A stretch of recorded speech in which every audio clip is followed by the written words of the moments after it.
नमस्कार शेतकरी बांधवांनो, ITC मार्समध्ये आपले स्वागत आहे. आज आपण सोयाबीन या प्लॉटवर आलेलो आहोत. तर बऱ्याचशा शेतकऱ्याची सोयाबीन पेरणी होऊन 15 ते 20 दिवस किंवा जास्तही झालेले असेल, पण मात्र पावसामुळे तणांचे प्रमाण भरपूर प्रमाणात वाढलेले आहे. तर या उपाययोजनासाठी नेमके कुठले तणनाशक फवारायला पाहिजे तेच मी तुम्हाला आज या व्हिडिओच्या माध्यमातून सांगणार आहोत. तर मी तुम्हाला काही औषधीमधले घटक किंवा कंटेंट सांगणार आहोत. त्यापैकी कुठलीही एक फवारणी तुम्ही तुमच्या शेतामध्ये तणनाशकासाठी घेऊ शकता.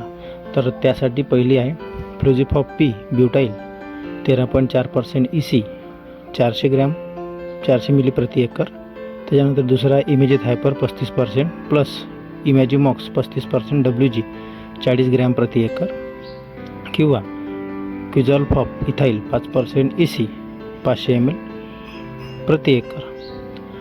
आणि हो शेतकरी मित्रांनो, कुठलीही फवारा करताना जमिनीमध्ये ओलावा असणे हा आवश्यक असतो आणि तणनाशकाची फवारणी करताना उलट्या पावलांनी करावी, जेणेकरून पायांना फवारा स्पर्श करणार नाही आणि त्या ठिकाणी परत तणही उगवणार नाही. असेच नवनवीन व्हिडिओ पाहण्यासाठी आजच आपल्या प्ले स्टोअरवरून ITC मार्स हे ॲप डाउनलोड करा. धन्यवाद.